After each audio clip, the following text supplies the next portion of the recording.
Feudalism. The objectives are: 1. Discuss the Viking, Magyar, and Muslim invasions of Europe during the 9th and 10th centuries. And 2. Summarize how the collapse of central authority in the European world led to a new political system known as feudalism.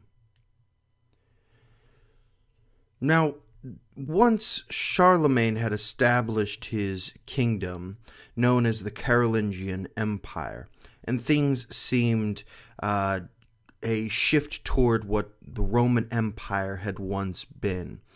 It expanded and solidified, and there was intellectual learning and culture. All of this seemed that the Carolingian Empire would last centuries, perhaps. But all of this fell apart upon the death of Charlemagne in 814. His grandsons divided the empire into 3 sections: the west, the east, and the middle. In fact, his son was devoted to religion and wanted nothing to do with the throne and wanted nothing to do with political power, and so it went to his sons. But his sons didn't have the concept of, which we are familiar with, primogeniture. That is, that the first son, the geniture, the first son, gets all of the authority. This was a foreign concept. According to Germanic tradition, Frankish tradition, all the property of the father or grandfather was divided amongst the living sons, and so his empire was divided into 3 subsections, which decentralizes the monarchical political authority. So local nobles gained power in what was once a centralized kingdom. But this decentralization wasn't just the product of political or familial tradition. There are deeper reasons for decentralization, particularly as a result of invasions coming externally into the European territory and to the Carolingian Empire. In the 9th and 10th centuries, waves of invaders really disintegrated the European political structures that existed. And while in some areas it led to solidification, others it led to just a complete collapse, as it does in Frankland, modern-day France. Muslims attacked from the south, sweeping into Spain, conquering various Mediterranean islands and part of southern Italy, pressing up into the underside of Europe. Now, we saw this begin much earlier in the 8th century with the invasion of France at the Battle of Tours, Charles Martel pushing back the Muslim invaders.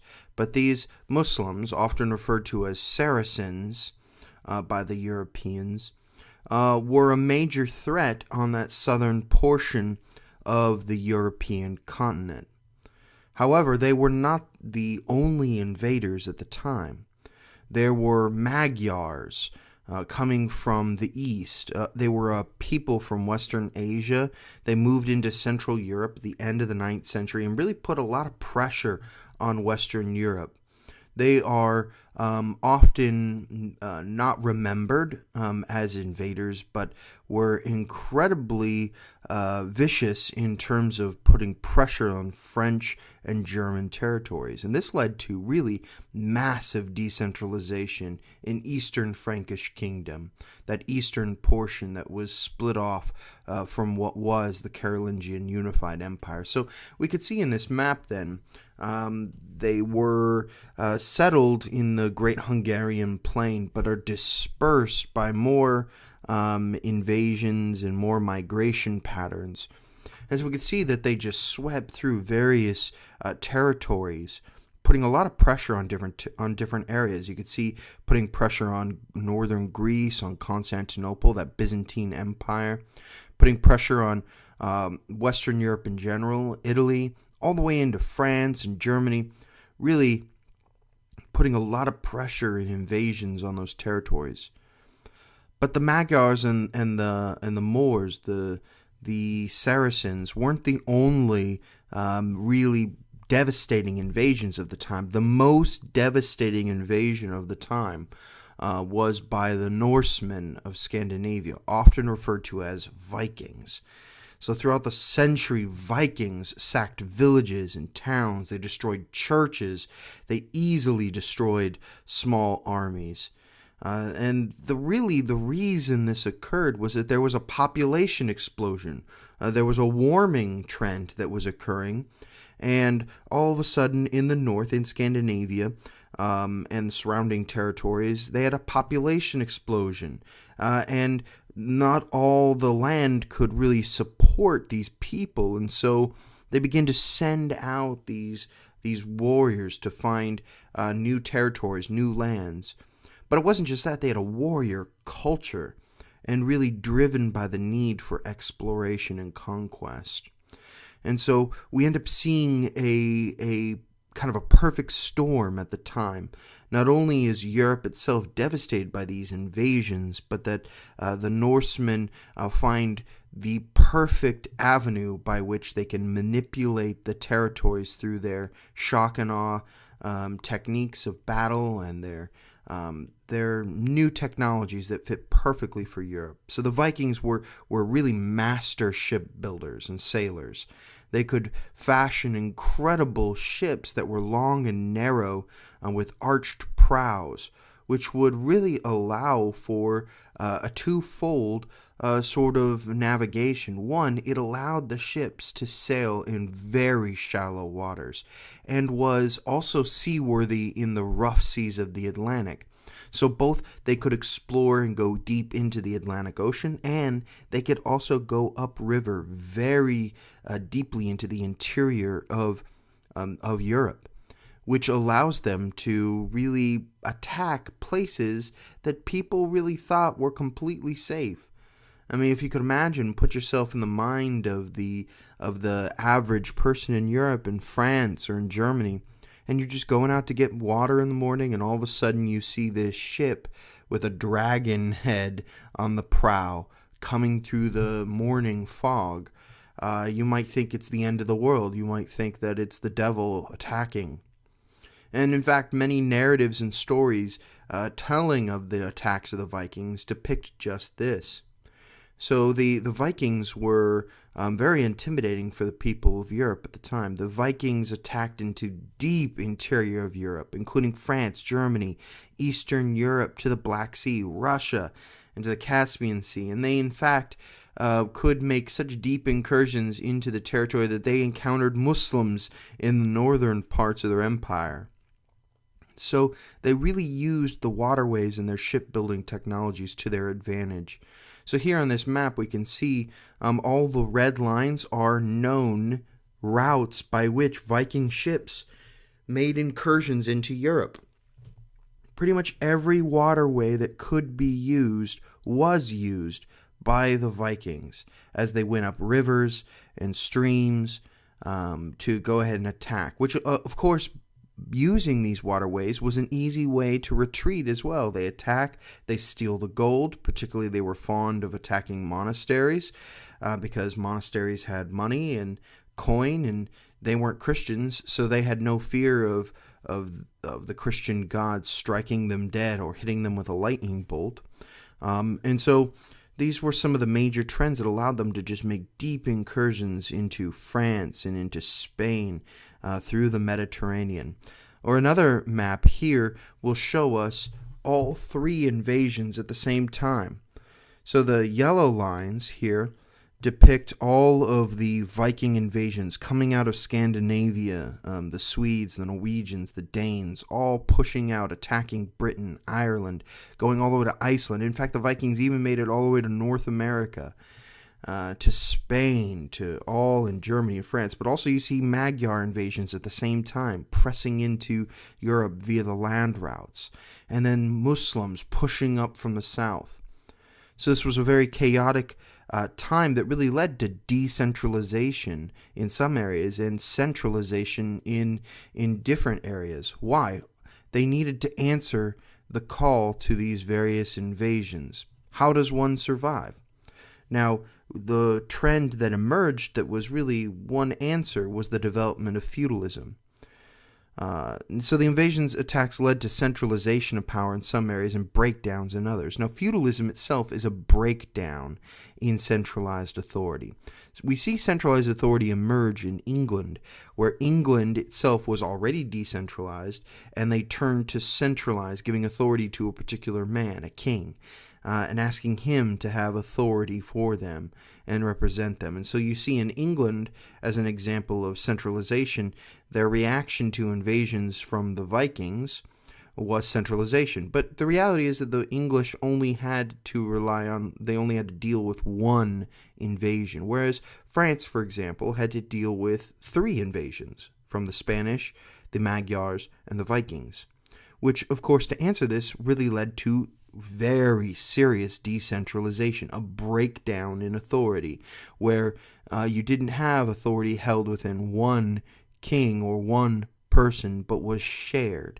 Now, the idea of this is brilliant and is perfect for military times and for chaotic times. Why? Because the idea is that the king and his army can't just move from one place to another, constantly trying to deal with all the different battles. They needed to equip each individual area with the authority and power and coin to be able to defend themselves.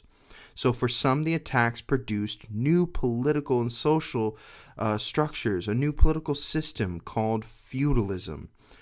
Now, feudalism then, really at the heart, is the concept of vassalage.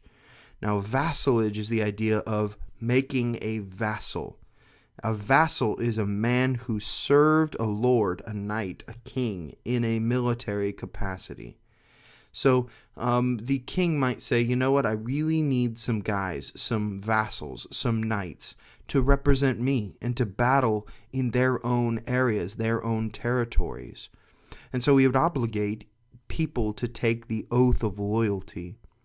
And so what they would do is they would press their hands together, clasped together to show that they're not holding any weapons, and would come before their lord, their vassal, and that the vassal would their lord, and the vassal would then ask to be submissive to the lord. And so the lord would then put his hands over his vassal's hands and accept his oath of loyalty. And so this new vassal then became a knight. And this is how Frankish arms, Frankish military, was established to answer the various invasions.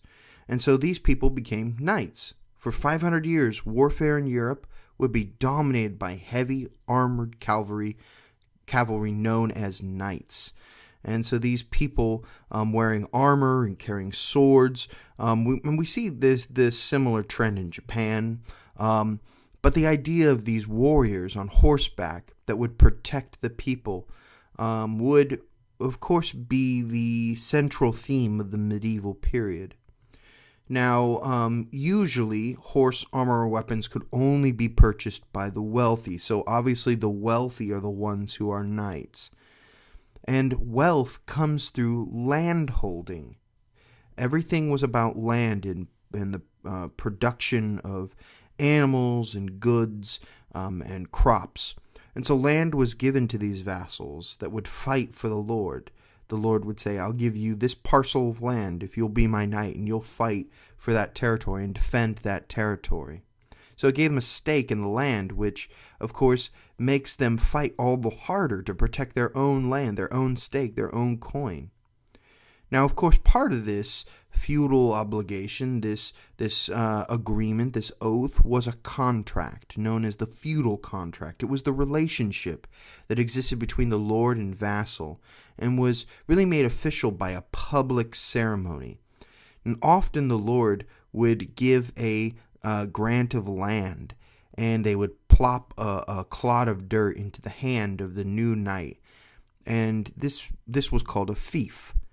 And a lord who made himself vassals was himself a vassal of the king. So the lord was a vassal to the king. He had an oath of loyalty to the king.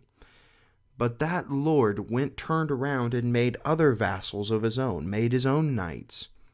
And then those knights would turn around and make their own vassals. in their own small territories. At least this was the concept that emerged in France. It's called sub-infeudation, that is, feudalism that is below the line of king and lord. Now, if you could think about it, it's a good political structure. I mean, you think about how our own society is structured. You have a head man, a president, a king, and then in some sense, though this isn't equal or the same concept, you have a lower authority, so governors, for example. And then those governors would have then local leadership. And then in lower than that, say like lower than cities, you would have local areas of authority. And that was the idea, that it tiered down to in authority and protection. But of course, the idea is the local protection against Muslim, Viking, and Magyar invasions, because this was really the only way by which one could defend themselves, is a central military-minded authority in a local area that could really lead the defense of their own territory against these invasions. And so these lords would make their own vassals and have their own oaths of loyalty. Now, of course, the concept that really drove this is that any vassal had an obligation toward military service to their lord. If the lord said, hey, everybody, come over here, we're about to fight this major battle, you need to get over here tomorrow morning, then, of course, they were obligated to show up. They had to, unless their land would be taken and their knighthood be stripped. They were, of course, required to serve their lord. But more complications emerged over time as knights and lords fought with one another over land, not just invading Magyars, not just invaders, not just the unified front against these evil other people, but the idea that they would fight one another for more land. And so sometimes you would have a ambitious young knight take multiple oaths of loyalty to multiple lords, and he would get fiefs from different lords. And so he would be obligated to that guy over there, but this guy over here. Now, problems, of course, emerge when both of them go to war with each other, and then you're supposed to go and fight for each of them. Now, of course, you're not going to fight yourself or stab yourself.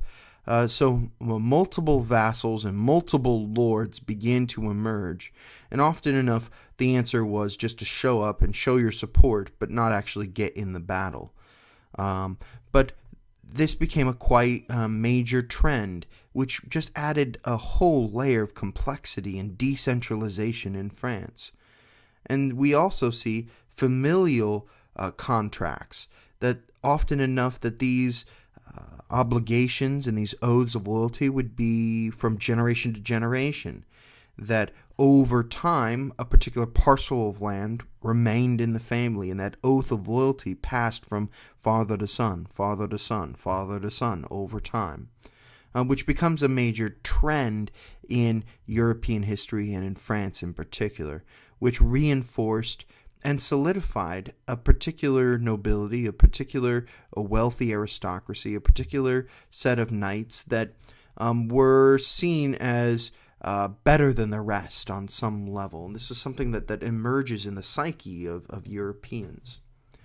Now, this nobility of the Middle Ages were the educated, were the elite, were the wealthy. Much like Japan, Middle-aged European people, it was really dominated by men whose chief concern was warfare. Warfare and knighthood and battles and glory were all major concerns, in fact, dominant concerns for the medieval European period.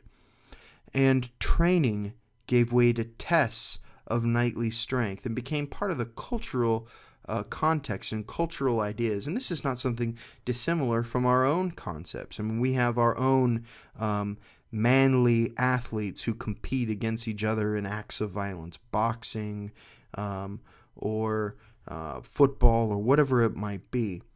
Now, the main means by which they could test and train these skills was through tournaments. They were contests where knights could show their fighting skills against one another. and they appeared in the 12th century. Now, we're most familiar with jousting, two knights going at each other on horseback with their jousts to see who could be dehorsed. But you had all sorts of other competitions, with archery and hand-to-hand combat with sword, hand-to-hand combat with dagger, and so forth. So these were really tests of manhood, tests of strength, and there was much glory to be had here through these acts of violence. But the Catholic Church really encouraged the notion of chivalry over time. The idea that these nobles were not just violent, wealthy, educated people, but that they would be truly driven by a conduct or code of behavior. The chivalrous knight who saves the damsel in distress and would never harm her and always protect her and protect his people and have duty and honor. These were manufactured ideas, particularly driven by the Catholic Church. Most of these knights early on were manly military types who would grunt and spit, and were by no means noble in the concept that we end up having by the end of the medieval period and the emergence of the Renaissance period. So this idea of conducting oneself in a civilized and noble manner was foreign early on, but was something pushed by the Catholic Church that inevitably does emerge at the end of the medieval period as these gentleman knights emerged. But early on, they were just military-minded people. The objectives were: 1, discuss the Viking, Magyar, and Muslim invasions of Europe during the 9th and 10th centuries. And 2, summarize how the collapse of central authority in the European world led to a new political system known as feudalism.